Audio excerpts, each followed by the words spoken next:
Welcome to Damsels in Dialogue, a podcast dedicated to the female protagonists in fiction, film, and the stage. Co-hosted by Katie Zutter and India Marie Paul. For the end of our third season, we are hosting our second annual Maiden Madness tournament. This year, our March Madness style competition puts the supportive sweethearts of Disney and Pixar animation head-to-head to see who will wear the crown. This episode, we are joined by our own sweethearts, Josh Suevel and Frank J. Paul, to see which of our final four contestants will face off in the championship round.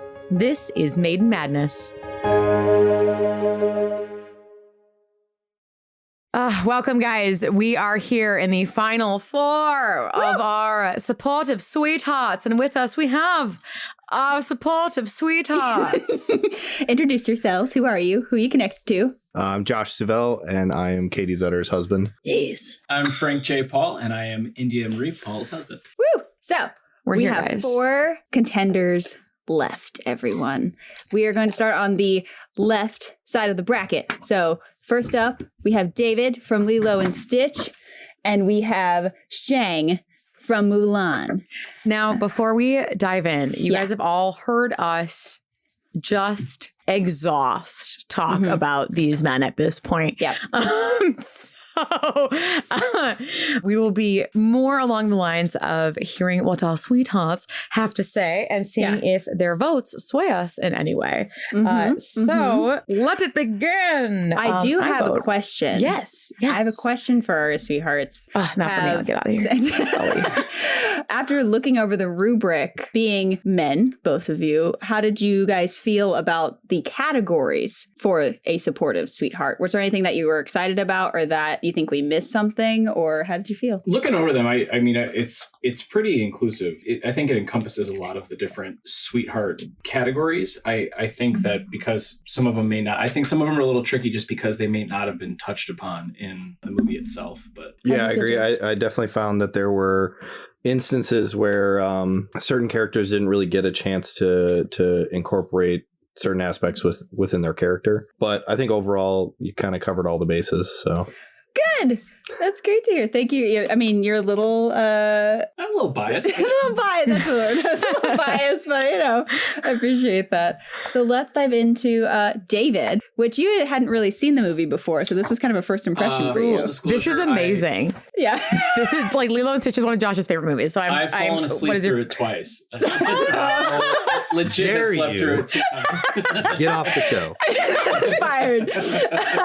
So I'm really excited to kind of see where we compare. We usually start off with number scores for the sweetheart category. So what was everyone's score for David, the sweetheart? Mine was 36. I also got 36. I also got 36. Josh, what'd you get? For David, I got a 38. Ooh, yay! Cool. Now who's biased? Mr. It's my favorite. Maybe, so I only gave him 2 3s, and we had talked about this before, where the 2 3s for me are responsible and self-awareness. So everything else is a 5, purely because he lights it on fire. Yeah, both of Josh's are also in the same categories as ours of the 2 lower. He just didn't bring it all the way down to a 3. And why is that? So so responsible. Speaking to the point that you just talked about, setting the stage on fire. Yeah. Yes, he set the stage on fire, but you don't hear of him getting fired. So he still has the job, even though he set the stage on fire. Multiple times, mind you. This is like a reoccurring thing he does. True. That for whatever reason, they don't let him go. Right. So he must in some way bring something to the job that they're like, all right. I never thought about that point. That the key. I had no idea when you brought that up. It's like one attack and is fired. Maybe the literal setting the stage on fire is actually a metaphor for just performing really well. Yes. Yeah. Maybe he is setting the stage on fire. Okay. So he has to at least own up to it or be responsible. Yeah. Okay, I could see that. The self-awareness, I have it at 3. Same. Why did you? A little higher? I gave him a 4 because there are moments where he doesn't recognize things, like when Lilo talks to him about reading Nani's diary, that maybe he doesn't recognize how attractive he might be. But a lot of times when he's giving advice and stuff like that, he speaks from his own perspective and talks about, things that he does to either help himself through a tough time or things like that. So I think he's not the most self-aware character out there, but I think he does a lot of introspection that a lot of other characters miss on. I think touching on what you're saying though is, I mean, what we had said earlier, that some of these characters don't get the opportunity to actually touch on these things. He ducks in and ducks out, and when he does, he does the thing. Yeah. Right. Yeah, he has a lot for being someone who is not a family member. He is not integral to the basic plot structure by any means. That's true. Like, you know, and so for someone who is there just, I mean, truly just like be supportive. Like, I think this is what his character was designed to be, which gives him a teeny bit of an unfair advantage. Yeah. Especially when the pinnacle moment of David's character is when Lilo and Nani are at their lowest.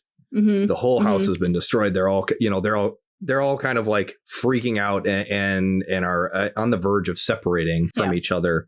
And David is the one that steps into that gap and makes both of them look at themselves to come back together. When we were rewatching a couple of these this week so that you could see Lilo and Stitch fully and everything, and he's really not in it that much at all. No. Especially compared to the other four people, or the three people in this final four. Yeah, and the fact that we can confidently, like, yes, he does have a couple NAs, but for someone who's not in the movie that much, the fact that we can confidently answer so many of these questions, I think really attests to how well they did him. And I think also how much, because the voice actor for him and Nani both are kind of what helped make this movie what it is. Yeah. And you can absolutely tell because he's so well-rounded compared to other, especially like himbos of the generation. A lot of them don't have the depth that he does, which is kind of cool to see. Yeah. So we are 36 to 38 pretty in solid. The Sweetheart. Pretty solid category. I love that. Yes. For his supportive, he has a lot of fives, and we've talked about that a lot. What were, for you guys who we haven't heard from, what are some of the lower scores that you got? Is there anything below a 3? Or what are the 3s? All of that. Nothing below a 3 for me. I did say, so for the first category, admits fault. I didn't really think that he had an opportunity to do so because the entire character is just there to be the support there. I gave him a 3 in there just because I didn't really think David had an opportunity. Other than that, and this was another one that I didn't think he really calls out sexism. I didn't think he really had an opportunity to do that. But you know what? I had a 3 for that too. But going back and looking at it or thinking about him as a character, because he tells I forget who he says this to, but he says, I really think they were going to make it. Oh, to Stitch. Oh, yeah, he does. I feel like that's his way of calling out sexism, even though he just says it for like a brief second, but he's like, I really thought they had a chance to do it.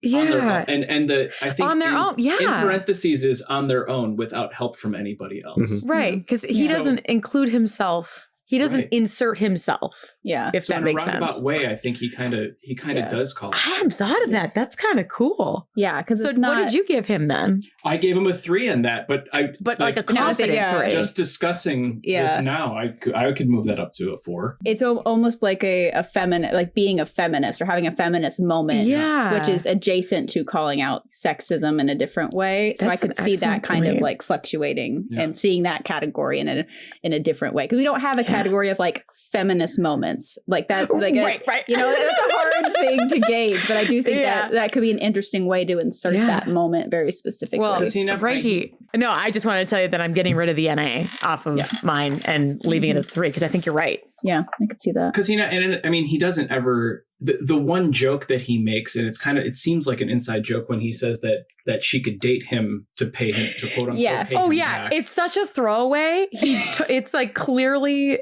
that is something that he does a lot, and it's just a silly lighten the mood. Yeah. But I feel like you're totally right. He never inserts himself as the reason why they're gonna be okay. And I do like that he looks at both of them.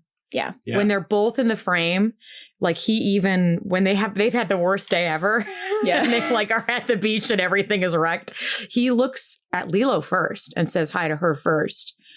and then Nani and brings them in. I like I don't know if that's like quite sexism, but maybe that's more Listens acknowledges women. I like that he divides his time. It's not just I'm interested in you because I want to date you. Yeah. Well, and I think also he's taking the opportunity to create a relationship with Lilo, because if he's in Nani's life to any advanced level, he kind of becomes the big brother / father figure. Yeah. I think that's super important as a supportive male in that situation where he's trying to advance that relationship as well as the Nani relationship. And Lilo's totally comfortable with him. Oh, it's so sweet. Yes. Like, lets her pick him up or him pick her up and hold her. And when she falls asleep in his arms, at least once. Yeah. Yeah. When they're buried, like, it's great. And that's why the category carrying towards those important to sweetheart is like a solid 5. Like if we could give him like a 10, like it would be like a 10, because he of everyone, you get the most time spent with people that matter to the love interest. So it's a really good solid 5 for me on that. Were there any other 3s for you guys going down? No other 3s for me. The only other categories that he got lower than a 5 on was relationship grows, sees them fall in love.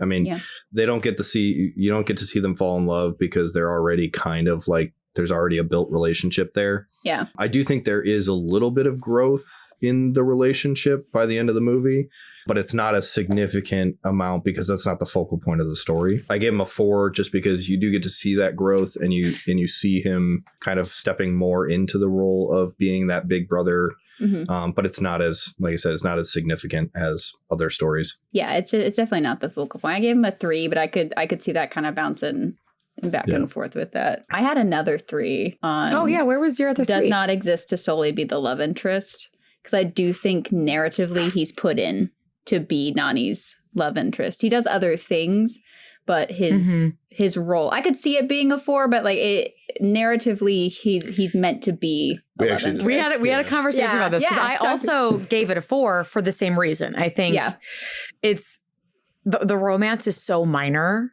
So that's why I was willing to give it a little bit more, because that's also like, yes, he loves her, but he's also he's content with where they're at right now. Like he'd love to be dating her, but that's fine. And that isn't like the huge focus of them.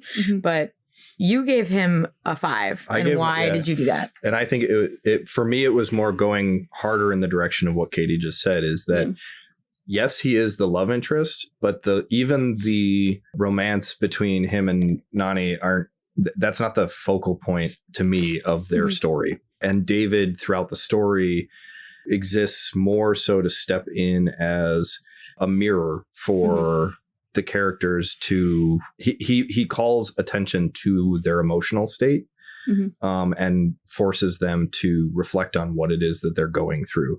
So he works more as a teacher or an emotional guidance for the characters. I don't think it's intentional from his part. And to me, the love interest is more secondary. Like you could have removed the love interest between him and Nani, and I don't think the character would change. No, it would have been the same story. Yeah. Because that's also kind of like the whole theme of Ohana. Yeah. Is this found family. Yeah. And at no point does he, like what Frankie said, he never inserts himself into the family unit. It is more of a, how can I help these people I really care about? Yeah. So I liked that take. Because if you do remove him, like, does Nani's character change even a little bit? Almost to a friendly neighbor. Like there are points where he it feels like he's looking out his window and being like, "Oh, they need sugar. I'll go bring it up." They clearly don't have milk. I got it. Yeah. I can see that. I think I could be talked up to a 4. There is an objectivity given to him, which is nice compared to others because he is shirtless the entire movie. There's definitely I think the best one is the butt. I think that's where the objectification happens. That's true. Like, she likes your butt. Yeah, she likes your butt. And how Lilo says it too is like such just a chef's kiss delivery. Yeah, I love it. Oh, it's great. Did you have any other 3s that popped up? I had a couple. I mean, we touched on most of them, though. Yeah. What were other ones? Or what were some things that surprised you, Frankie, that you were like, oh, wow, he did really well. And I did not remember that being a thing from my naps during the movie. Fair. Well, I mean, we've kind of already touched on the caring towards those important to the sweetheart, but I think like relevance to today, like when did that movie come out? Ooh, 2002? 2002? Yeah. I think, yeah. No, yeah. it was before 9/11, because remember they changed the whole scene. No, it was right after 9/11. It was after 9/11, so it was out, and then they changed it. Oh, okay. Yes. So, yes. Yeah, so 2000, right 2002. There, yeah. Because then there were all the movies that came out and trickled through the aughts. Like there were little movies and TV shows, but yeah, that's pretty early for. But I think the relevance to today, especially because that was kind of the independent woman thought. It was starting to grassroots movement, I think, at that point. And I think that's something that clearly carries over to today. That's, looking back on it, it was kind of groundbreaking for the time. Yeah. Oh, for sure. Because even when you look at the other popular like princess movies and such, they only have to worry about themselves. Whereas Nani can't do that. She doesn't have that luxury. Yeah. To have David age so well, where that situation could very much in that time period have been him swooping in. Yes. Yeah. Oh, 100%. Yeah. It was really cool to see this movie age, because other than phones, you could put in today's year and then it'd still work.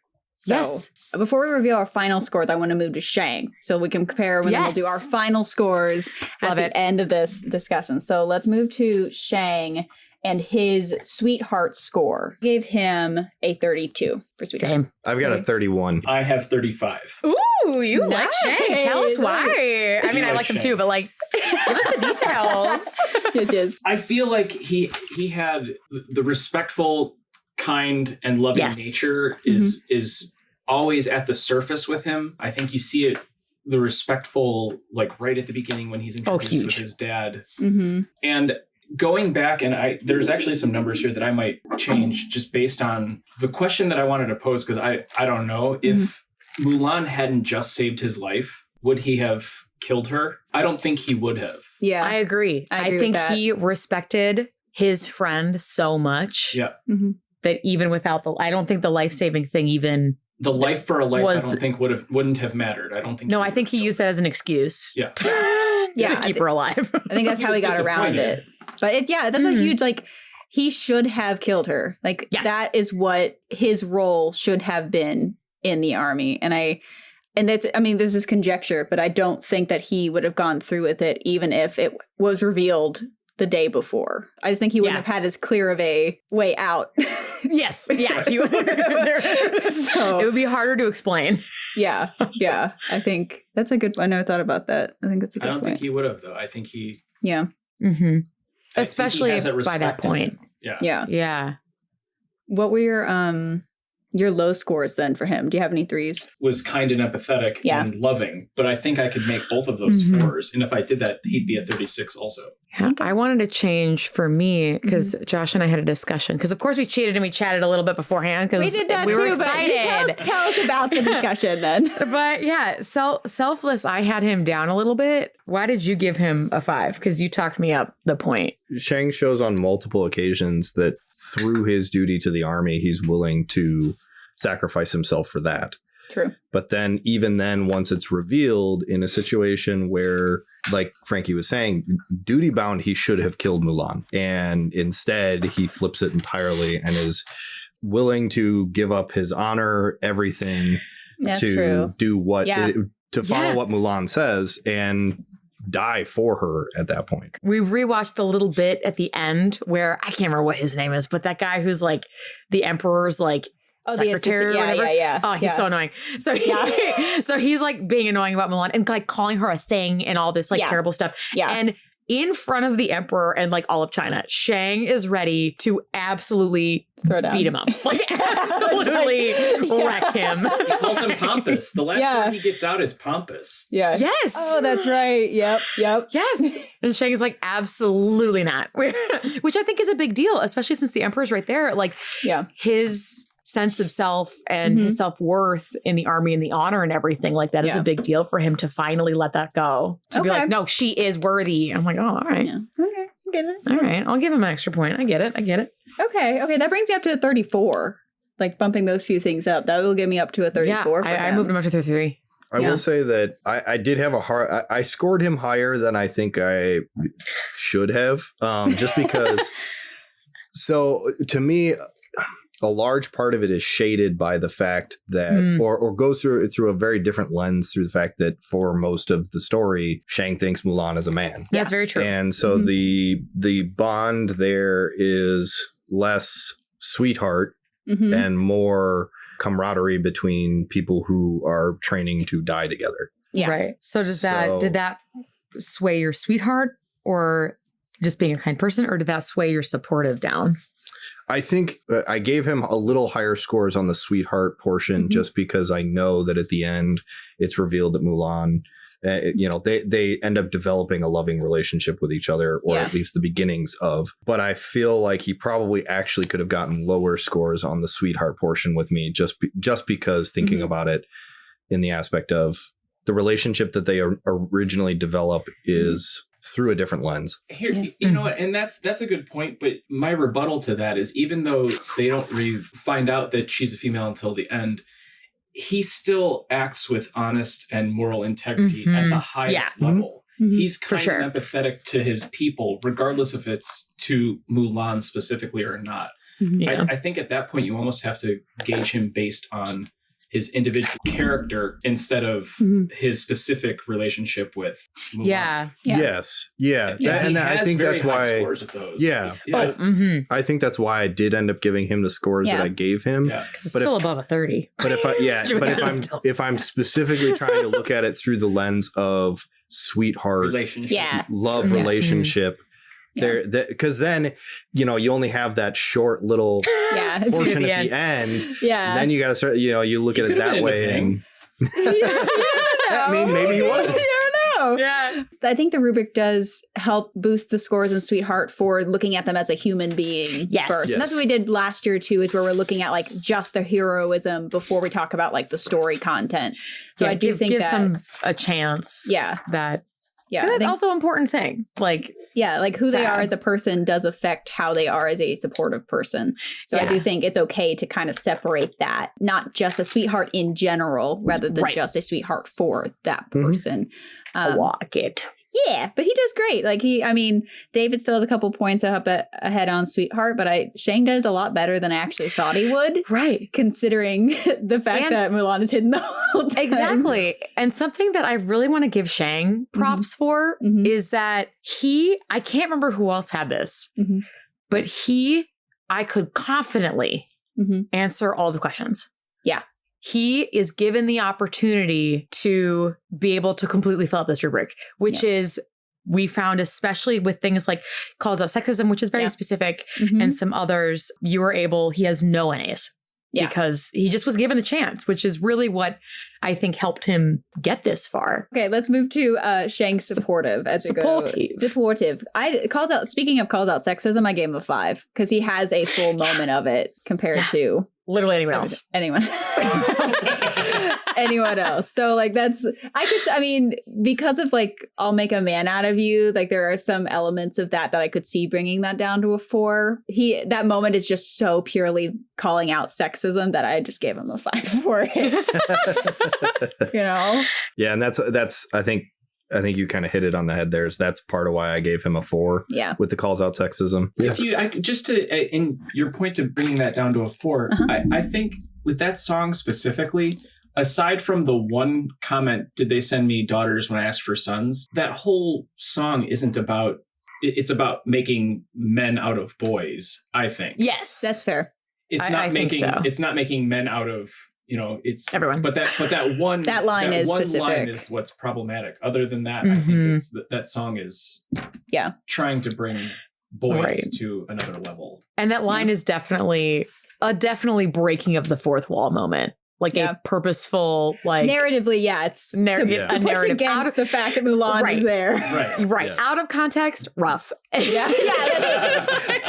In context, I'm like, oh, okay, I see why. I get it. Yeah, that's why we had the whole conversation in our Mulan podcast of like, let's talk about Make a Man Out of You, because narratively, it's actually a really awesome song to put in because it's Mulan being in this horrible like environment and hard environment, and giving her an obstacle to push against. Like that's the whole point, is she's needs a mountain to climb in order to see her climb and come over the mountain.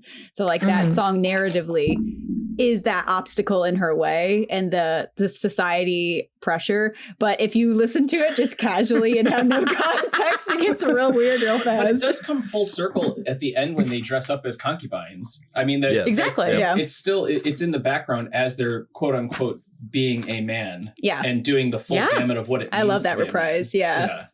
That's great. Yeah, no, it's very cleverly done. We're still talking like lows, right? Yeah. What threes came out for Shang? I gave him an average or a 3 on listens and acknowledges women. Same. Just because it takes the whole movie for him to acknowledge a woman.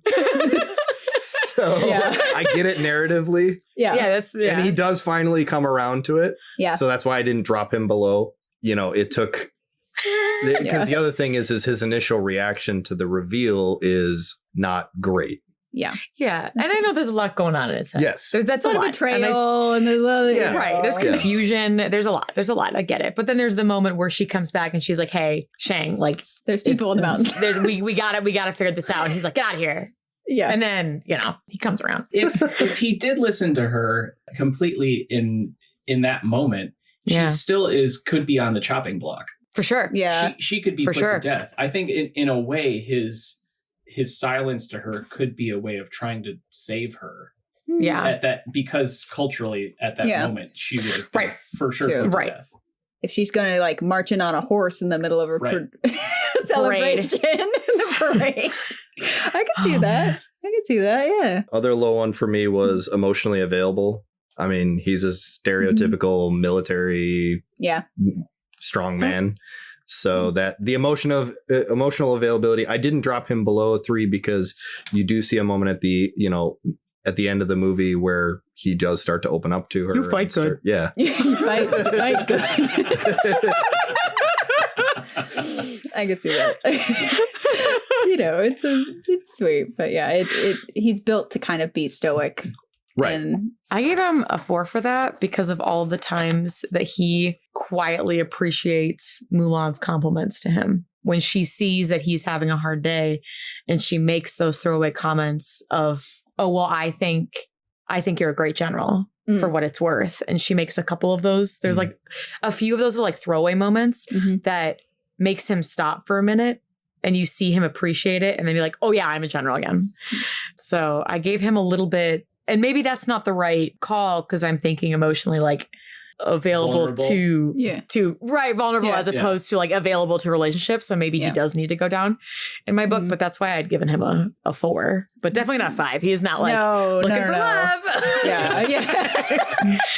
What did you for emotional available? What did you have for that? I had a 3. You had a 3 too. Yeah. Okay, I'm gonna bring him down to a 3 because I think that makes. I think I was. So I agree. Bring it down to a 3. The only 3 I had was carrying towards those important to Sweetheart, just because that's one of the few things that he doesn't have that much. Oh, I know. I mean, right at the beginning when he finds out that she's Fa Mulan, he celebrates her father. Oh, that's true. The minute he says that. Yeah, he is very impressed shows respect with her father. About her father being in the military. Oh, I never thought about that. That could go in that category. I get that. I gave him a 4. A 4? Yeah. And even how he questioned it, it wasn't like a rude, I didn't realize he had sons. Yeah. It's more of a like, it was hopeful. I truly didn't know. Like, but also hopeful. Like, I hope you're as good in battle as your dad was. Maybe I won't have the worst unit ever. And he's pretty good at the end. He does like immediately seek out her father and like bless him. The poor. This is like a small side tangent, but I would love a short. I would love a Disney short of the dinner that happens right after. Yep.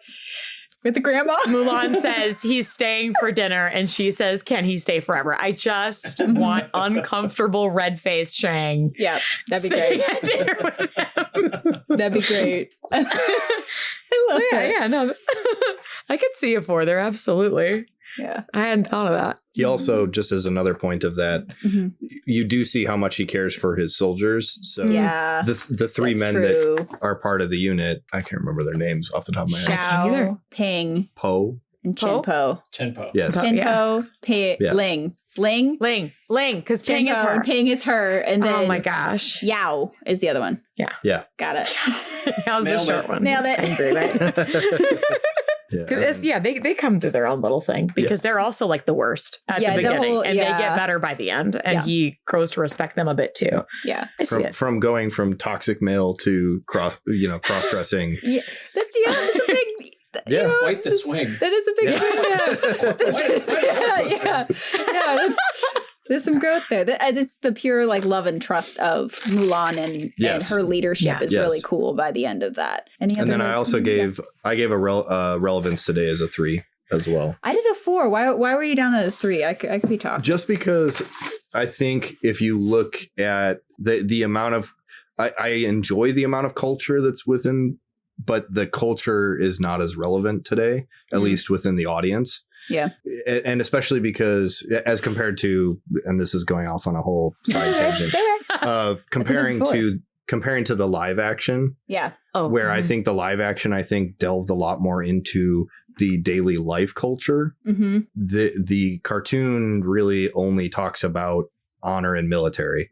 Yeah. There's little bits and pieces of like ancestry. they were and too all that invested stuff. into, and then all the ancestry was messed up by Yes. Mushu. Yeah. Yep. Mhm. So I think they're in a lot of ways, and I think people have talked about this multiple times of how culturally the cartoon bastardized what. Oh yeah, China Yeah. definitely tried to make it fail. That was there's a whole thing about why it failed in China, and they Yeah. did not like it, and they did not appreciate a lot of the things that they did. So for Aside, Shang, though, I think relevance to today with like women in the military, I think it definitely Mhm. it has a Yeah. footing a little Yeah. bit, but not. Yes. You're absolutely right. The focal point of it is very And I will Culture-based. say, Yeah.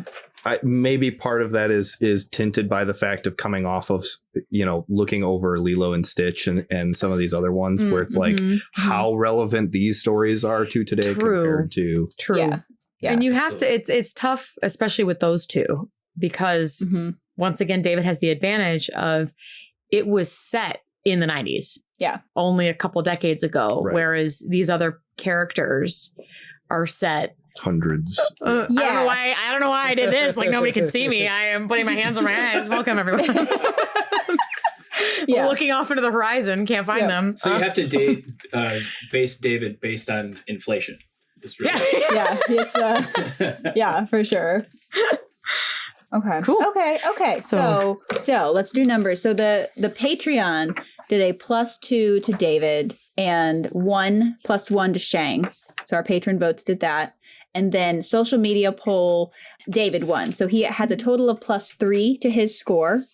And Shang has a +1. I don't so think you're that absolutely matters right. I don't for think it's gonna for me. Yeah, it's not going to matter, but it's I just want to like make sure our patrons know that their votes are important to Yeah. us. So, Hey, I appreciate the one vote for Shang. one vote for Shang. I He's appreciate you. I feel like great. he deserves something. And I'm glad, especially on this side of the board, we have some really heavy hitters that especially The went up left against side David. was crazy. was Yeah, wild. Yeah. But I do like that these last couple of men we've seen Mm-hmm. have been very deserving Yes. of getting here. And like Yeah. David and Shang, I feel like Shang I did not consider would get this far. And I and I don't know why. It's just I don't know either. It makes a lot of sense. Like Yeah. I appreciate that they're both here. So anyway. Yeah, I love that. So my final score for David with the +3 is a 93. Mine's a 95.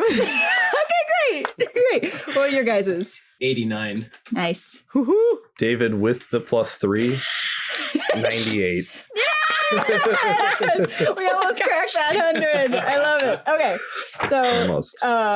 89 was the lowest on that. Yeah. Okay, cool. Yeah. Just to put that in our brain. So Shang Yeah. with a +1, his final score is an 84 for me. Same. Nice. Twinsies. You same? 84. I What'd got you an get to? 80. Josh, we want to get all the same. We want to be quadruplets, Joshua. Come on. So David will be going to the championship.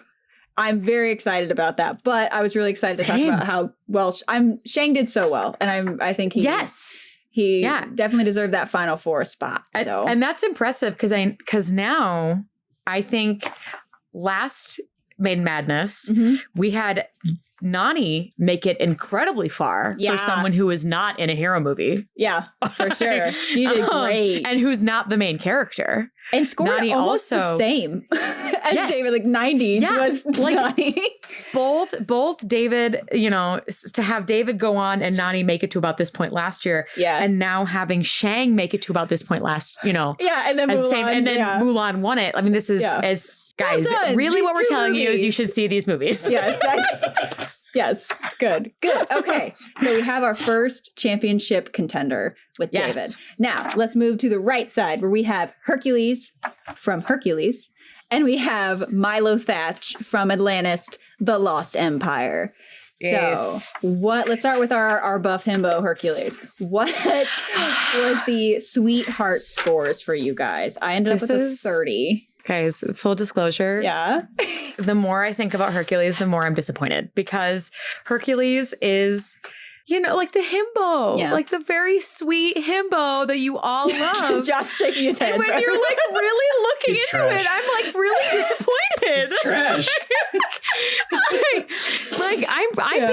I'm being far too nice, and I will most likely be talked down. I feel like a 33. Well, maybe Sweetheart is understandably higher, but supportive, not great. Yeah, I gave him a 33 for Sweetheart. Okay, but I could probably be talked.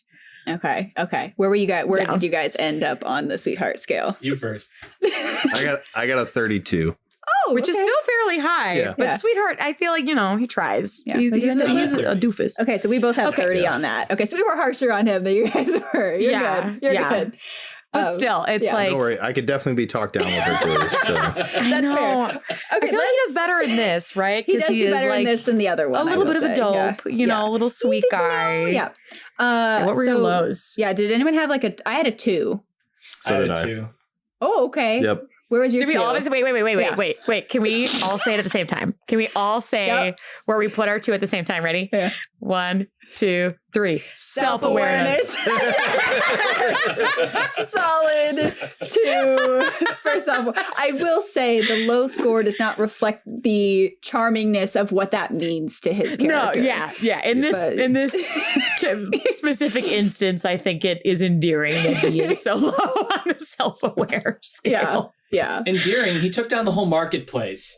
That's not endearing. That's chaos. We rewatched it yesterday. It's been hot, and I went, "Wow, he just destroys." Do you know how much inventory with a frisbee he destroyed? A frisbee. That pottery guy.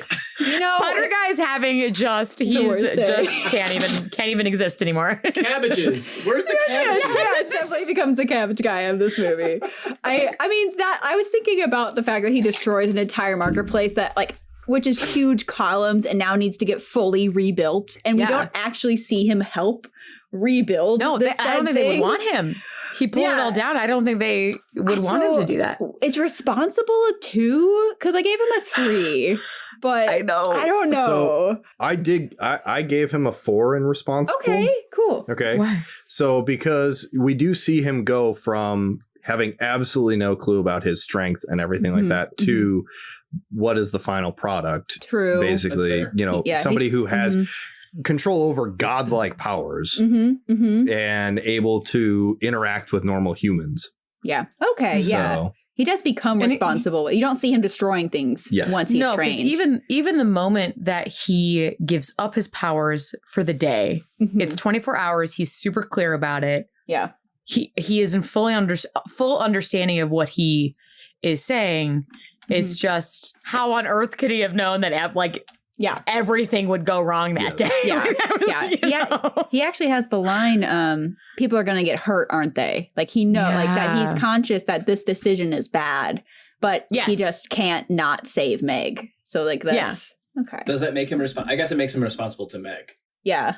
Not to like Yeah, the not to, like, world. I only the gave him world. a 3 Yeah. for I could see responsible. the 3, 4. I could see that. I definitely don't think a 5. Like, I don't think. No. I No. don't think we can bump him up that much. No, I'm so sorry, sir. Yeah. Was there any other 3s for you guys, or 2s, or You just anything? had a lot else? of, you had a lot of 4s. I had Yeah. a 3 on Just didn't- selfless. I was wondering about that rewatching it. Yeah. I was. Oh. He does go to save Meg and sacrifice him. Like the end is selfless, but the whole movie, The it's whole a movie. selfish That's- thing. Yeah, I think Yeah. I need to. That was it. Because Selfless, I had a 5. And I remember looking at that last night and I was like, why?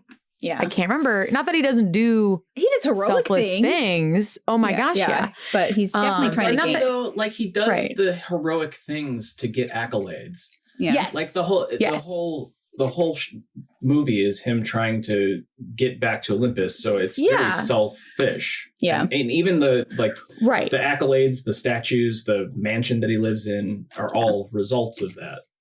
Right. And Yeah. and despite him being the himbo-y, I'm super awkward and uncomfortable with it like this, but like He's not. him wanting to get to his family, Yeah. it's still Yeah, he's not going out of his way to help people. And Phil does not help this at all. No, Phil, if Phil would Yeah. guide him to like that, I think it would be fine. no, but but Phil's a trash character. He's so bad. He's such a trash character. It could have been so funny. Like Danny DeVito as that character, like it could have been, I don't know, They not just went completely gross. sexist, but that's Yeah, an they entire just went thing. real gross.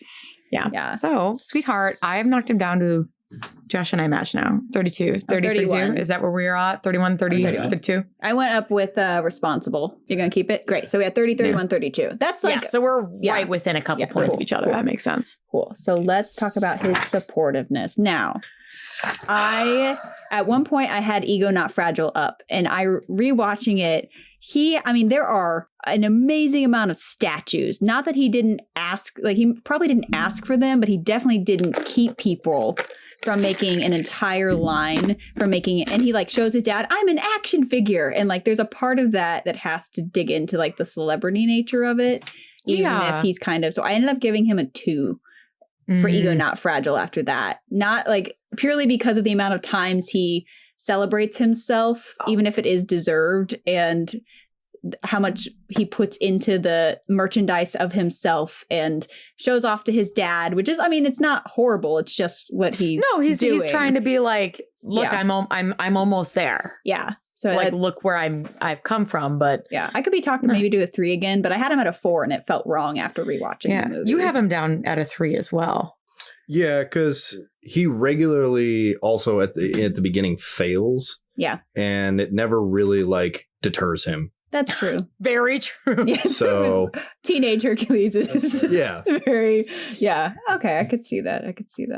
What did you have But for yeah, Fragile? I think I had 2. I gave him a 2 on that one. I know. I'm knocking him down from my 4. I don't think he deserves that, guys. I think it was too nice. Anyway, continue, Frankie. Sorry. Well, no, I think when the reason why he went from a 3 to a 2 for me was because of kind of like at the end when Phil is trying to warn him about Meg and he kicks him to the curb and says, "I don't need you anyways." Yeah. It just feels like he's full of himself at that point. I mean, obviously, but he at that moment right there, he feels like he's something's being attacked, if you will,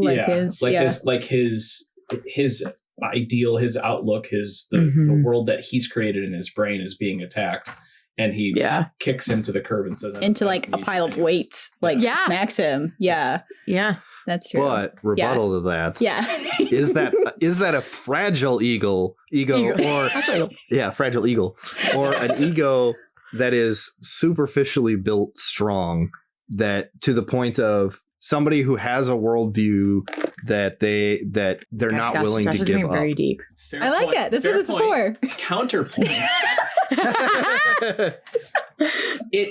I think it shows the fragile ego because he is being his outlook is being questioned, and he is. I think there's to a certain degree him thinking that it could be possible, and absolutely cutting it out from underneath him, saying, "No, I'm not going to change my way of thinking just because you may have questioned my." I understand what you're saying, and yeah, he is built that way, and specifically to be the hero figure. But I think when he is presented with something that's a possibility, his ego does not allow him to see alternative routes, and I think that makes it a fragile ego. Yeah. I like Okay. this debate. I like this debate, though. I definitely think in the 3, like, the 4 felt so wrong after watching it. So I definitely can see the 3-2 movement. Yeah, I knocked that. it. Yeah. And it does, both points make sense, because would he have had this ego? Yeah, it's not Had his none fault, of this been I a don't thing. think. Yeah, I don't think the Like, ego is no. his fault necessarily, but I definitely think has some of it that gets... Yeah. For sure. Something that I wanted to ask the boys. Yeah. Something that surprised Indy and I last week in a good but also bad way. Thank you, Marissa. Yeah. Is that we had both done NAs for Calls Out Sexism. And Marissa said, you see Phil be so inappropriate to Meg the entire film. And this guy who's supposed to be goo goo gaga in love with her does nothing about it. And like in front of his face. So I wanted to hear your thoughts, because I think both Indy and I were like, oh, yes. Like, oh my gosh. So what did you guys have? What did I just say? Did that change anything? Yeah. Well, and it's not just Meg, because during the training montage, there's a brief snippet where Phil is chasing after. Oh yeah, the little druid guy, the druid ladies, the when nymphs. he first gets introduced, he doesn't. Does he do that in front? Oh yes, and not during the training. Yes. Yeah, it's like when you he's don't know ahead of time. meeting him, Okay. he pulls him like, "Oh, you get stuck, little guy," and he pulls him out. So he doesn't see it, but he doesn't see him chase them after. It's a weird, like, he kind of misses a couple things, but he's definitely around for some of those moments. But he sees all the Meg stuff. He's there fighting. He's looking at him. Fighting the river god during one of them, but I think there's definitely even another then, part. during the river god, he's sitting there looking at her going, I got this. Look at how great I am. That's true. As he's pulling her onto his lap. Yeah, that's true. That's true. So gentlemen, what did you have? What are your thoughts about that excellent point? I had a 3, but I could go down to a 2 or a 1 on. I'm just curious. What did you think? Yeah. Oh yeah, and the reason why, I mean, when I first started, we kind of cheated and talked about our like you things do before. Yeah, of course. And one of the things that we talked about was when he's trying to fight the river horse, and she says, "I'm good, leave me alone," and he's like, "I got this. I'll." That was the epitome of swoop moment. Mm-hmm. Mm-hmm. Yeah. Well, and I also think you could say, well, so I have a 1 on Calls Out. Oh, nice. Okay. Josh was like, absolutely none today. But I think you could argue that the bravado that you see when fighting the centaur, the river god centaur horse thing. That is a toxic trait built into him by Phil. Yeah. Because he's been trained to be a hero. Yeah. And you then, by the end of the movie, see who Hercules really is, and he loses all of he still has bravado, but it's not that same I have to save all the damsels in distress and all that stuff. Yeah, it's a good point, because he is kind of a product of a toxic training. Oh, for sure. Yeah. Like that definitely the beginning of like, hello everyone, like just like trying to pretend to be a hero before he actually is one. Yeah, like teenage when he knocks over everything. If that's a different person. Yeah. than who leaves Phil's training. Yeah. Yeah. And he's still awkward and but I think his attempt at heroism, that's why I didn't give him a 1 for that moment with the river god, because I think he's like almost reading a script in his brain of like, because he says, ma'am, that he allows though. It's true. Yes. It's true. Absolutely. I mean, I'm all for the argument that that was his nurture, but he sought out that nurture and allowed that nurture. Yeah. And Zeus definitely didn't help him. Zeus is the worst. Zeus is the worst. No. Guys, Zeus is the worst, and this is literally the best version of Zeus. Best version of the Zeus. best version of Zeus, like, to exist. Yeah. And he's still the worst. Yeah. It's like mythology Zeus is way worse, but oh my still gosh. worse in this movie. Okay. I could see that being as low as that. It's a 2 for me. Yeah, I put it down to a 2. Yeah. I couldn't give him any more than that, because I'm like, I think you originally had a 3. Yeah. Yeah, it should be 2. He does get the -2 for love at first sight for me. Yeah. He does. Yes. He does. The light behind Meg as she's coming up with her hair in the water. Like, yeah. It is, I will say, for that, I don't feel bad giving it to him because it's really funny. Yeah. Like that one, I don't think it was inappropriate at all. Like she didn't look inappropriate. It was just like little boy. Halo around someone. Yeah. Yeah. Yeah. It wasn't gross. It didn't feel gross. It just felt like a goo-goo-eyed, naive. Yeah. It was thing. everything after that made it weird. Yeah. but that moment was fine. Yeah. Yeah. Were there any other 3s or lowers for you guys in this? Yeah. I also gave him a 2 on does not exist solely to be the love interest. I can't wait for this conversation. We talked about I have him as, I'm so excited. We flipped back and forth on this one. I think. I have it as a 5, and Josh mentioned it last night. I was like, no, I want to wait to the podcast. Okay. What did you have on does not exist? I had a 3. 3. Okay. So you guys, why the low? So my issue with it is Meg's arc is all around falling in love with Hercules. Mm-hmm. So even her initial goal of getting out from underneath Hades is built in there for her to fall in love. So because at the end, she decides she doesn't care about her deal with Hades and it only cares about the fact that she's fallen in love with Hercules. Mm-hmm. So her entire arc is built around just falling in love with Hercules. And Hers something... Yes. Yeah. So that's what I'm saying is from that perspective, Hercules only exists to be her love interest. So, because something that India brought up last week, I think it was you, India. It was not me. It was either you or Marissa. I think I brought it up because I've been back and forth about it. Right, because it was like, oh, well, isn't Meg the love interest for Hercules? So it doesn't. Why can't they be both? Why are they not both each other's solely there? When you say that, it kind of makes sense because she doesn't even try to get away until she falls in love with him. Yeah, she definitely is a 1 in this category. I think I gave her a 1 last year for this category. Yes. The narrative and for him, the narrative for Hercules, to me, that's definitely a huge part of it. But he is also like his goal is to be a god. The subplot for him is falling in love, but his goal has always been to be a god.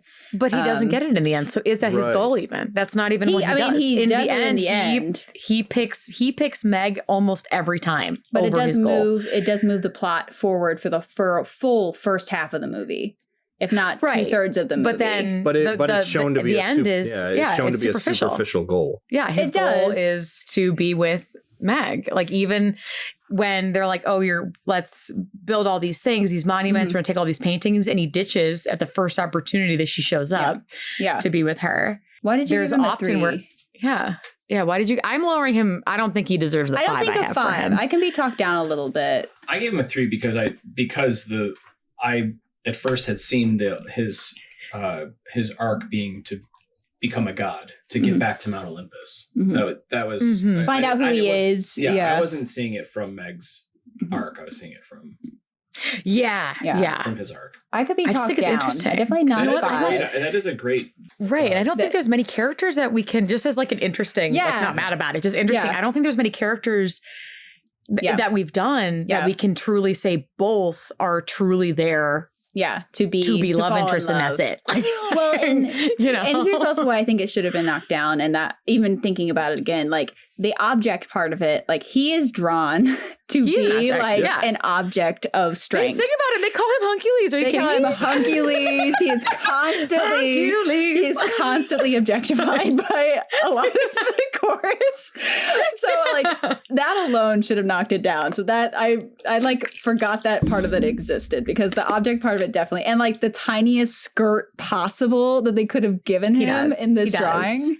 So I could see that. I can be talked down to a 3 on that, I think, because of the balance at the beginning. And I dropped him down to a 3 as well. Yeah. And speaking to the god arc as well, that in and of itself is also a form of objectification. Yeah.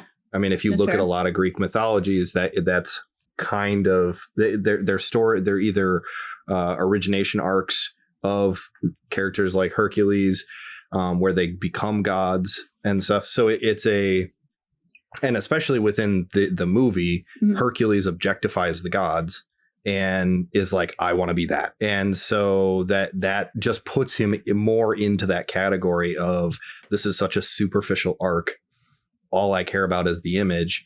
And then that is shattered when he meets Meg and realizes, I don't want this. Right. I want her. I'm going to give up my powers for her. I'm going to give up my life for her. Yes. Yeah. I'm going to give my goddom for her. Yeah. Which, like, we love her. We yeah, she's great. Yeah. I'm totally up for her falling in love arc is great. I adore that for her. But yeah, no, I definitely see that.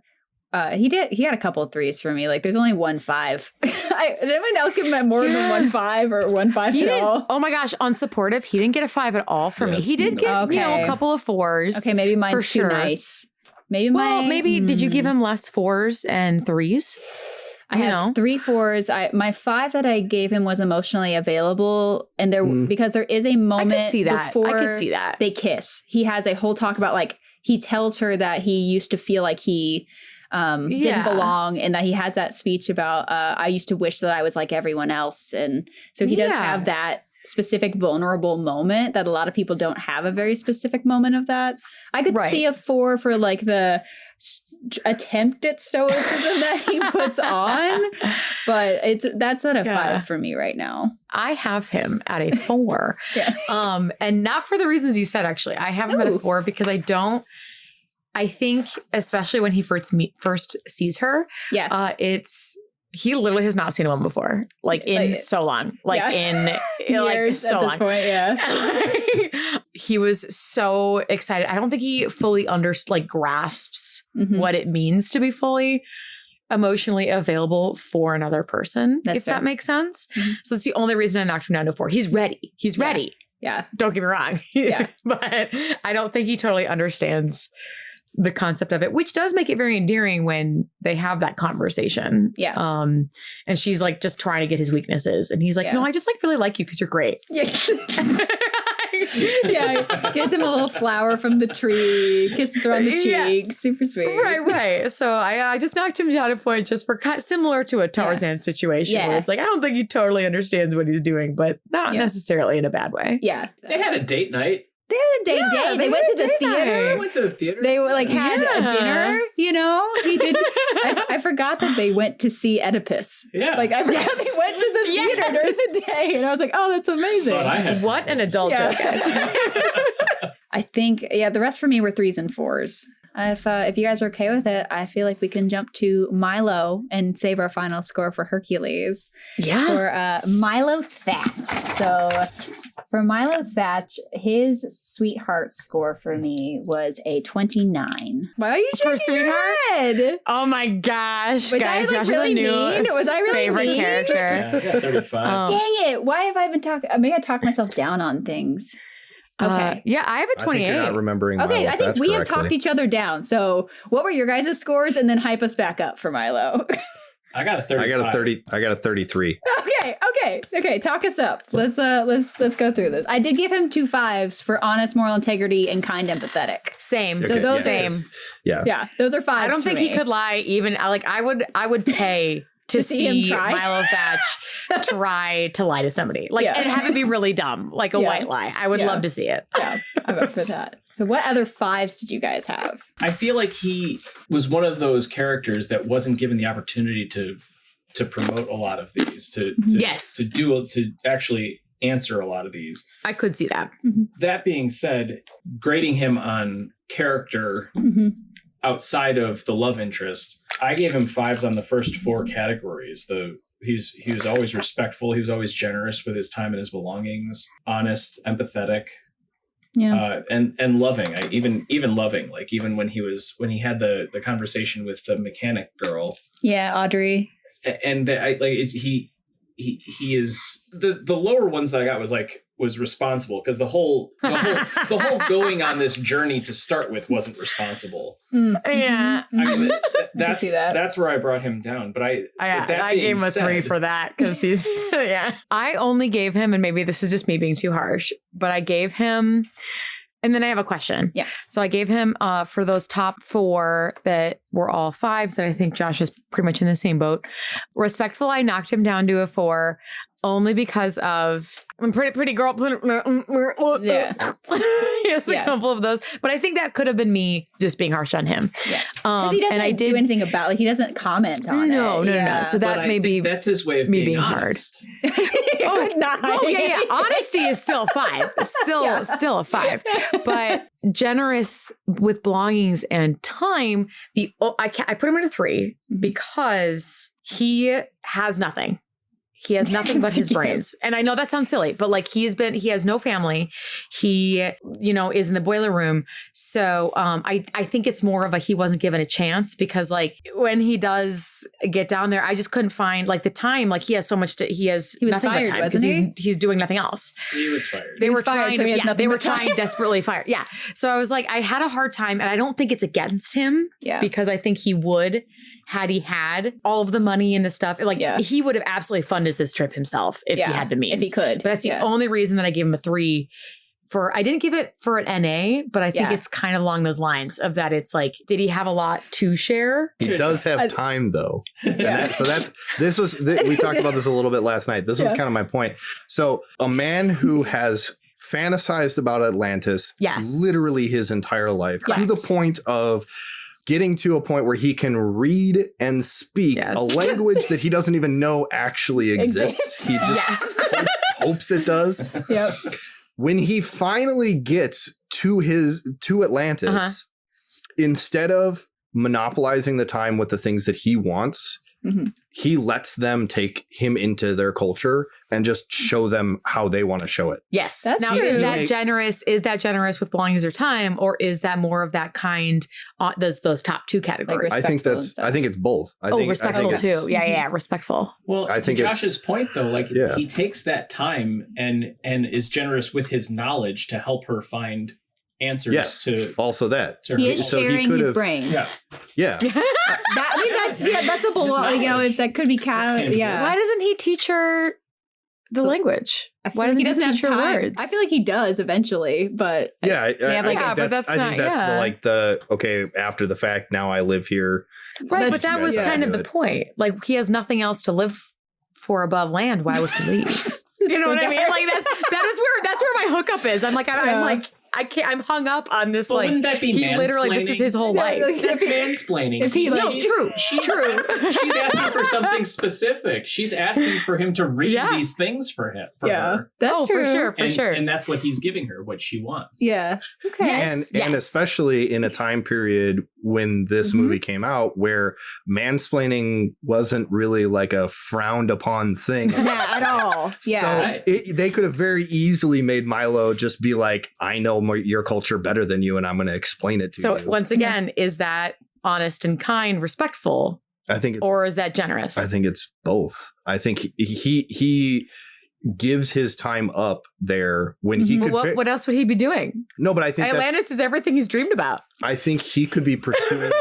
That's what I'm not even mad about it. I'm just confused.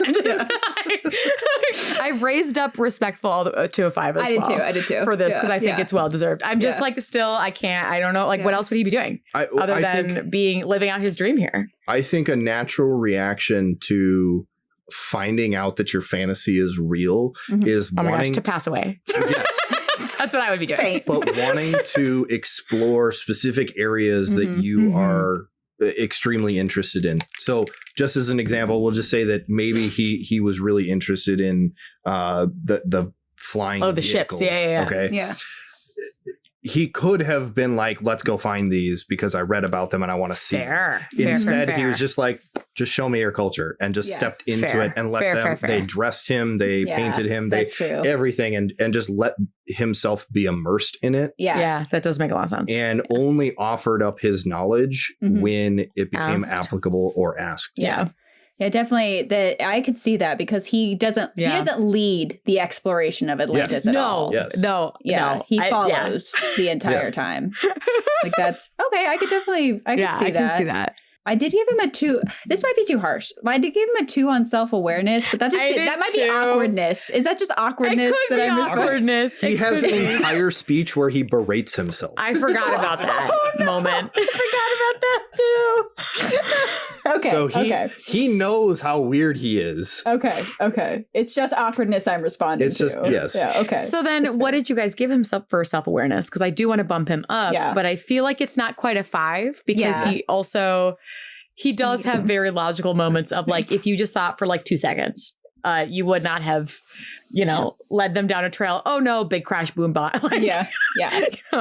I give him a 4. A 4. Okay. Awareness. Okay. What'd you give him, Frankie? I gave him a 3. Okay. Self-awareness. I'm gonna bump him up. I'm at a 31. I think I might be I also too. gave him a 4 for selfless. I gave Yeah, him a selfless 3. was something too that I only gave him a Okay. 3 on because there aren't, and I don't think this is necessarily his fault. I think it was one of those verging on NAs because like at what point besides the Makes the decision calling out what's his face, but even then and decides to take on a guy that is probably 6+ inches taller than him, 100+ pounds of That's muscle. fair. Yeah. And it's just like, yeah, I might die here, but sure. I gotta save her for her people. he has 3s and up for me. The Same. 2s are all gone and Same. a 31. I have a 33. Nice. 34. 35. Nice. Hey, where did it go? Nice. We We're got much it. closer now. Yeah. Much closer. Cool. So let's Oh. jump into supportive. What were like some highlights or lows for you guys? Yeah. Lows, and this was more so, I think on him, it was more so lack of opportunities. Yeah, I agree. Was calls out sexism Mhm. because This was a good one to not have. yeah. But There cause of wasn't sexism in the movie. Like Right, it's right. really Exactly. And fascinating. there could have been. Yeah. Could have been with the women. And like Audrey had a little bit of a conversation about sexism. Yeah, with being A a little bit mechanic. with the brother. Yeah. And like, oh, dad wanted a boy kind of Yeah. thing. But even then, it's all spoken very Right. lovingly. So I Yeah. think, not to interrupt, And but I feel like this is yeah. a good one to be like, it's okay to. Yeah. And not nobody have that. ever questions her on her capabilities, and nobody ever questions The blonde? The blonde. Oh, Helga. she's in Helga. charge. Let's be real. Yeah. Yes. Helga's is in charge, and the other guy's the face until the last moment. Like she's like absolutely. I take that back. Even in the last moment, she's like goodbye. Yeah. Yes. Yep. Yeah. She's Thrown in off charge. of a hot air balloon. And she survives long enough to be like absolutely F you. Yep. Also on celebrates sweetheart success because I didn't really think he was given an opportunity for that because she doesn't really have, other than stepping into the taking on the Spirit of Atlantis role. But even then, I don't think they understand. That's not what like that is. a Nobody I knows what don't- that is. yeah. I'm trying to remember, like, seeing her. They both celebrate together when they get the air things flying. Yeah, Yes. it seems Yeah. like kind of like a celebrating. And I this gave him a is 4, a similar. but I think it's because of that. Yeah, But- I had the same thing with, which I would love to hear your opinions on falling in love, because for both of these things, Mm-hmm. I didn't know if it was I am just not looking at it from Mila's point of view, because the Celebrate Sweetheart Success, it was never like, wow, honey, you did this great. It was Yeah. like, wow, look what we did for Lantis, Yeah. Yeah. which Yeah. if you're looking Yes. at from the scope of like her, Yeah. I don't know. I don't know. Yeah. Which is why I think I scored him a little lower. Mm-hmm. That, Celebrate but then, sweetheart success. What do you have for him? and then, A 4. yeah. A 4 too. Okay, yeah. Because I was like, I couldn't tell. I couldn't tell if it was like, Yeah. you got it, babe, or like, we saved Atlantis, which are two, Yeah. Like I it's feel like celebrating different. together. Is that still counting as like it's not individually being like celebrating her, but it's Right. Because it is, we do say it celebrates sweetheart's success. Yeah. Is the phrasing of it. Yeah. I could see So does he get to do that ever? that. I don't know. I guess it depends on if you consider, because from her, I mean, saving Atlantis is still a big deal to her, obviously. right, from her perspective, everything is about Atlantis, Yeah. saving Atlantis and Yeah. doing what she can for her people. Yeah. So any sort of success that moves towards that goal could be seen as her success. Yeah. Right. That's And I true. had the same thing about falling in love, Yeah. because I couldn't tell. And was this, I have it as a 2. So I have a question for the men. Maybe I'm just not seeing the right things. It was the second half of that see them fall in love. I didn't get that, especially from her point of view.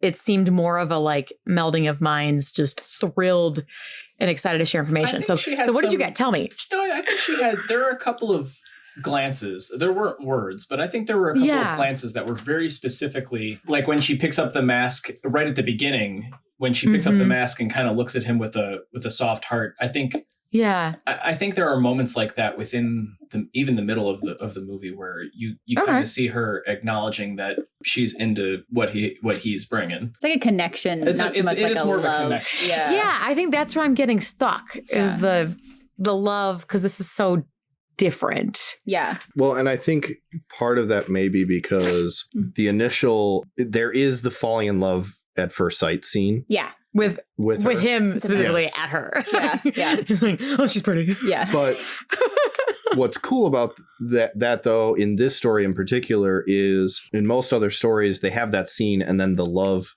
is continued to be at the forefront of the story. Yeah. Where in this, they have that moment and then that's kind of put to the side. Yeah. Mm-hmm. And it's all about learning about Atlantis and learning about the people and everything like that. So it's almost like a not falling in love scene, even though it's there. And I gave him -1. I didn't give him the full -2 for Lilith. For that, that's actually, I could see that. I could see that. Yeah, I could do that. I could see that. Because I thought the same exact thing. Like he has that moment of like, oh, she's beautiful, but it's not a love at first sight. It's right. Yeah. And they do. I feel like that was on purpose. I think these guys who did this were like, we want an adventure. It is not a wild and crazy romance. We don't. It's not a princess story. We are having an adventure. They wanted a sci-fi adventure is really the whole point of this movie. They nailed it. An action, yeah.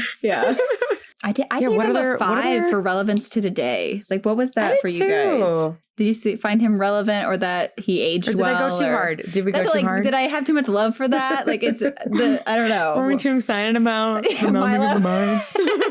Maybe, I don't know. What did you guys? Yeah. I did a 3, but I think I could probably bump that up to a 4 because after looking back over the characters, I think there are a lot of characters that are relevant in today's discussion, especially the female characters. Mm-hmm. Yeah. Well, even Sweets. Oh, Dr. Sweets is great. Dr. Sweets? Yeah. Like, what great representation in that film. Yeah, that film is for its really time cool. period. Yeah. I do think there are still some rough tropes in there for as sure. well. Mm-hmm. Well, and you still have the white savior complex. Yes. Oh, for sure. 100%. Yeah, 100%. yeah. Definitely that story coming through here. I was curious about What your guys' emotionally available, because I have him as a 3, but I don't know if that's too harsh or that he just doesn't get the chance to do it or what that is for you guys. I gave him a 3. Yeah. 3? Okay. Yeah, I gave him a 3 because and again, I think it was because he wasn't given a chance, but with the way that they built him, it almost feels like his emotional availability was when she was asking him to read things for her. So I could actually see myself making that a 4. Yeah, and that's kind of where I went with it as well. I gave him a 4 because I think you see Milo wants family and Milo wants love in his life. So even not just with her, but with the rest of the crew. He sits by himself and they're like, we should probably give him a chance. Yeah. And he immediately starts wanting to like get to know them and ask them. Yeah. So I ended up giving him a 4. Because we do learn, that is a good point. We learn the most about the characters from him asking. Yeah. Whether or not them or other people. Like he's curious about their lives. Don't ask. Yeah. Don't ask. He's actually the one who engages. Told me, but you did. You don't know.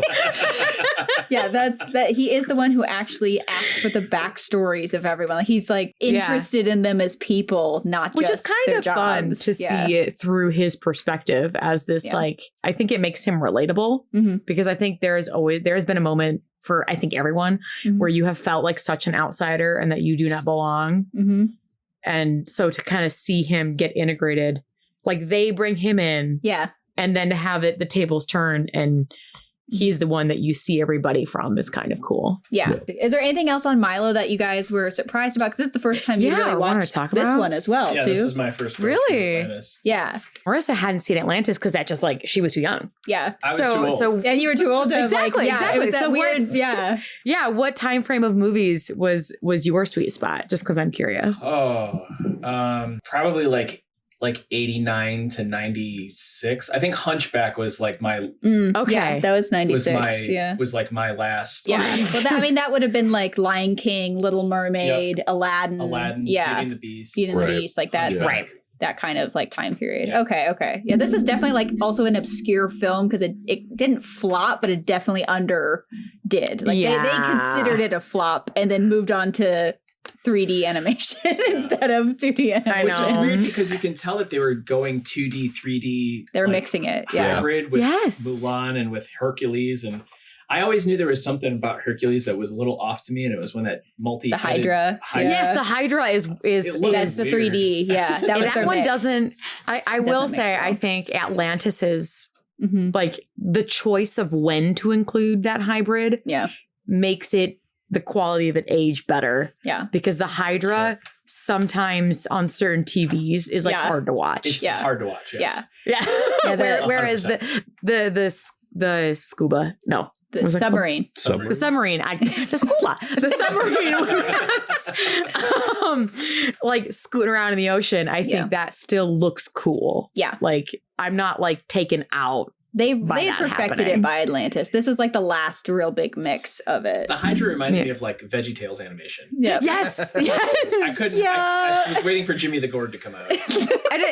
But after like watching it for the first time, and Josh, like even after watching it again or whenever you watched this last, what surprised you about Milo or the movie itself for you guys? I definitely think, as society has progressed and stuff like that as the conversations have progressed, it's definitely different going back and watching these movies because, and just being an adult now. Yeah, for sure. You catch things that you did not see as a kid or understand. And then as like I was saying, as the conversations have progressed, now you look at characters through a different lens and realize whether they're fantastic and they've aged well or like Phil, they're not great.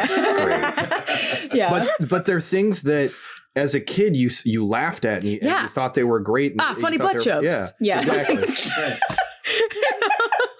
So it's just interesting to see where those changes have come in. Yeah. I go straight to trying to figure out who the voice actors are. So seeing Atlantis for the first time, Marty McFly as Milo. Yeah. Like Michael J. Fox's voice, I immediately am taken back to when I was 8 years old, 7 years old, whenever it was that Back to the Future came out. Yeah. And I'm seeing Marty McFly as this bumbling Milo scientist. That was such a good casting. That's a good cast. That voice is so iconic for so many things that it gives you different generations. Yeah. That's a really cool. Yeah. As a kid, I never made that connection because I think I saw Atlantis before I saw Back to the Future. But listening to it now, all I can think of is Michael J. Fox doing that, which I love. It's a perfect cast. They do need to live action Atlantis. They need to, guys. They need to. It's perfectly built for this. Yeah. Like, don't do Snow White. I don't know why they're not doing it. Like, I don't know why they're not doing it. It would be so successful. Yeah.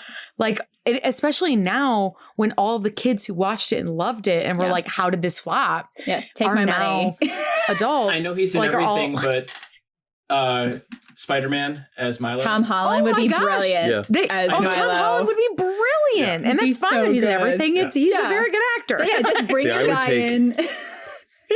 Throw Zendaya in. I would take not Tom Holland, the one before him. Oh, yes. Andrew Garfield. Yes. Andrew Garfield would be a very good Milo. I could see that for sure. Yeah. Peter Parker is a very similar, I think. Yeah, that kind of like character. Smart, but sweet and a little nerdy, a little socially awkward, doesn't know what to do with his the brains he has. So I like it. It's so built because it's diverse. It is action based. We have the technology to make those subs and that underwater stuff look cool and like it. Yep. Gosh, that Treasure Planet. Treasure Planet would be great. Both. We have the tech to do it now. Like just do it. Guys. Anyway, Disney calls to tell them.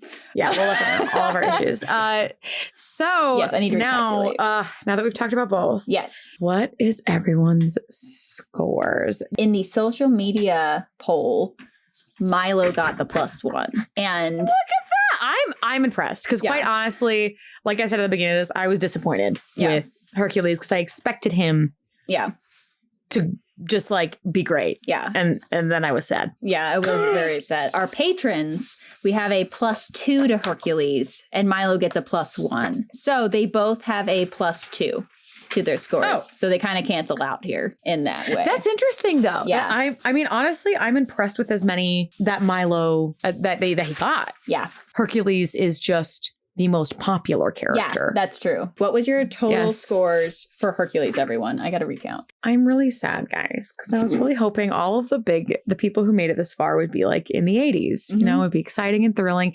And I did the math twice because I was so disappointed. 66. I'm sad, guys. What did you guys get? For 63. Hercules? Yeah, like that's so disappointing to be this far and not even break 70. Hey, in the madness of March, anything is possible. It is true. Yes, it is Frankie. true. It is The true. Peacocks are in the Elite Eight. Oh, yeah. The March Madness is really crazy right now. So I feel like it all matches. Guys, we've had some wild ones. Yeah. Bob And- Parr made it Not through. Disappointing. What did you get? I'll resist the urge for the joke, but No. 69. He's been saying the joke the entire like since he filled out the form. I love it. He got a 64 for me. Guys, this is really disappointing that he is not even in the 70s. That side of the bracket was so weak. It was just That was so weak. Just poor shooting from behind the arc. It's just You know, they left it all out on the field. Couldn't pick up the momentum in the second half. Yep. Having said that, then, what was everyone's Milo scores? Total? Oh, I didn't add the 2 to my score, but it's Oh, still right. Yeah, with I just the- do the with regular +2. without the 2 on it's it. still it doesn't cancels matter. out, We're yeah. the same. And Milo for me, here we go. Yeah. 82. That is more like it, sir. Nice. I got an 85. I as well got an 85. Nice. I got an 84 for him. So Nice. Okay, See, yeah, yep. 80s. That's what we yes. want. That's what we want. Like, I mean, Pacha got kicked out, and I think he was in like the 80s for me. Yes. Tarzan would have been in like the 80 for me range, and they just Yeah. It's who the It's luck like of the draw. Felix? What was Felix? He Guys. was pretty high for me for being Yeah, in the movie. Felix for 4 was minutes. in the 80s. Wow. Felix was in the Encanto. movie for 4 minutes in Encanto and was Yeah. in the mid 80s for me. Oh, I thought you meant Fix It Felix. Oh, he did well too. He did though. good too, though, right? I think Yeah. he was in the 70s. I think he was 70s for me as well. So like early both 70s. I was, like, Felixes impressed. were doing well in this. Yeah. But I mean, it's just how it ends out. I mean, Flynn That's how the cookie got out in the crumbles. first round, even though he's not a great person. But Bob got through. So I had a lot of feelings. But Ugh. for the right side of the bracket, the person going through is Milo Thatch. So our Yeah. championship is going to be David and Milo. And I do want to say, Yeah. to point out that in the beginning, we did have a vote to see which 2 characters would automatically skip to the second round. Yeah. And we are now seeing one of those 2 Yeah. give us a very disappointing bow out. Isn't that Hercules fascinating? was Yeah. brought in very hard, very strong, and now Yeah. Not so much. Not solid so in the much. 60s points on his way to the locker rooms. Could you imagine a conversation between David and Milo? Just Oh, think about that's the two of them talking. David would have no idea what Milo was saying, like 80% of the time, But but be would like- never tell But him. he would teach him how to surf. and then it would be Yeah, better. oh, for sure. Oh For sure. my Which would also be goodness. really funny because Yeah. Milo is like the most uncoordinated human Impossible. possibly Yeah, this is a in great- the Disney franchise. That's a great thought. I adore that. that. Oh, that would be really sweet, actually. Yeah, I really like that. So for you guys, one, thank you for joining us on this. Yes. It's really This was cool to have you guys. But who? Did you have fun? But who are you disappointed didn't make it farther? Like, kind of. I know that Yeah. I've talked to you Maybe about we like, didn't who's even made it talk and about, stuff. or- Was there someone on like the original list of guys that you're like, man, I really like him, but it's sad that he didn't. Or vice versa? Did Yeah. someone surprise you? Both? I don't know. Tell me other things. You have a favorite? I think for me, I was surprised, but when looking at the brackets, I understand it. Yeah. I think Tarzan Mhm. getting kicked out early was kind of surprising. Yeah. Yeah. I do simp for Finn. Flynn? I should Yeah. say Flynn. You're Yeah. not alone. Yeah, he's but- mhm. Katie and I have had multiple discussions about this, and I think a big portion of that is because of the series. If you Yeah, watch yes, Flynn in yeah, the the series, Tangled he is a very series. different character. 100%. Yeah. That's what where it's Mhm. like, can we score him just 5s from the series. Like, just give me all the 5s. Right. Like him and Kristoff both. Yeah. That if you only look at them from their first moments that you meet them, they're like in opposite ways, like not great people. Yeah. And then you get to the series in the second movie, and it's like they're nothing but supportive. They are kings. Yeah. What about you, Frankie? I'm surprised that both of these movies are actually from the same time period. Kind of era. They're right next to each other. I think Atlantis was like 2000. And I'm actually surprised that the newer stuff didn't make it through, just in general, like the newer writing, because of how they are right next to each other. They came up back to back. It just seems like that modern, with everything that's going on in our world right now, that modern writing would, for lack of a better term, check off the boxes that have made it into these rubrics. And I'm actually kind of surprised that they did a better job of it 2 decades ago than they are now. That's an excellent point. Because like Indy and I were chatting, we were like, Frozen 1, Kristoff. Frozen 2, they fix it. Frozen 2, Kristoff is great. You know, but even looking after Frozen, you have Moana. Moana didn't have one. Like she has nobody. There was nobody with her. There was a push for that. Which I suppose is, in and of itself, which is fine. An advancement because she doesn't need anybody. But she was even like the reason she didn't go as far last time is because she was by herself the entire movie. Yeah. She didn't go very far, which was really disappointed last year. Yeah, it was super disappointing. Yeah, you know. But I think a lot of different conversations are being had now, which is kind of cool. Like some of the characters that left early that were newer were like, oh, because we could answer all the questions, but they had their own giant arc. Yeah.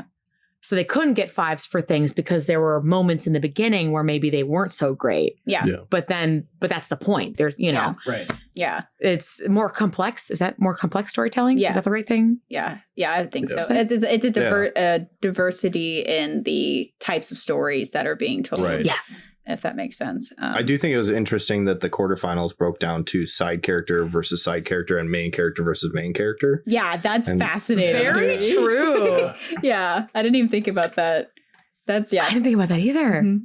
But yeah, thank you guys so much for joining us. Thanks for having us. On our little podcast. We will Katie and I will be back by ourselves next week doing like honorable mentions. Yes. And talking through this championship roundup between David from Lilo and Stitch and Milo Thatch from Atlantis Lost Empire. Yes. Thank you all for listening. We'll see you next week. Bye. Bye.